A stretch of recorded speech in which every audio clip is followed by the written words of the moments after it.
എന്താണ് ഗ്രീഷ്മയ്ക്ക് ശിക്ഷയായി ലഭിക്കുക എന്നുള്ളതിനാണ് കേരളം കാത്തിരിക്കുന്നത്. ഗ്രീഷ്മ എന്തായാലും ജയിലിലേക്ക് പോകും. അത് ജീവപര്യന്തമാണോ അതല്ല ജീവപര്യന്തത്തിൽ കൂടുതലുള്ള ശിക്ഷ ഉണ്ടാവാനുള്ള സാധ്യതയുണ്ടോ? നിലവിൽ സാഹചര്യ തെളിവുകളുടെ അടിസ്ഥാനത്തിൽ വധശിക്ഷ വിധിക്കുന്നൊരു കീഴ്വഴക്കമില്ല. അതുകൊണ്ട് തന്നെ വധശിക്ഷയ്ക്കുള്ള സാധ്യത വളരെ വിരളമാണ്. പരമാവധി ജീവപര്യന്തമായിരിക്കും ലഭിക്കുക.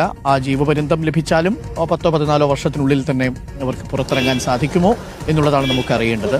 അല്പസമയത്തിനുള്ളിൽ വിധി പ്രസ്താവം ഉണ്ടാവും. വിധി പ്രസ്താവത്തിൽ തൊട്ട് മുൻപ് ഗ്രീഷ്മയോട് ചില കാര്യങ്ങൾ കോടതി ചോദിച്ചിരുന്നു. ഗ്രീഷ്മയ്ക്ക് ശിക്ഷയെക്കുറിച്ച് പറയാനുള്ളത് പറയാം എന്ന് പറഞ്ഞപ്പോൾ ഗ്രീഷ്മ പറഞ്ഞത് തനിക്ക് പ്രായം 24 വയസ്സ് മാത്രമാണ്. മാത്രമല്ല താൻ MA ഇംഗ്ലീഷിന് ഫസ്റ്റ് ക്ലാസ് വാങ്ങിയ കുട്ടിയാണ്. അതുകൊണ്ട് തന്നെ കൂടുതൽ പഠിക്കണം എന്ന ആഗ്രഹമുണ്ട്. അതിനോടൊരു അവസരം നൽകുന്ന തരത്തിലുള്ള ശിക്ഷ വേണം എന്ന് പറഞ്ഞു. മാത്രമല്ല പ്രതിഭാഗം പറയുന്നത് സാഹചര്യ തെളിവുകളാണ്. അതുകൊണ്ട് പരമാവധി ശിക്ഷ അപൂർവങ്ങളിൽ അപൂർവമായൊരു കൊലക്കേസ് എന്ന രീതിയിൽ അതിനെ വ്യാഖ്യാനിക്കാൻ കഴിയില്ല. എന്നാൽ പ്രോസിക്യൂഷന്റെ ഭാഗം അങ്ങനെയല്ല.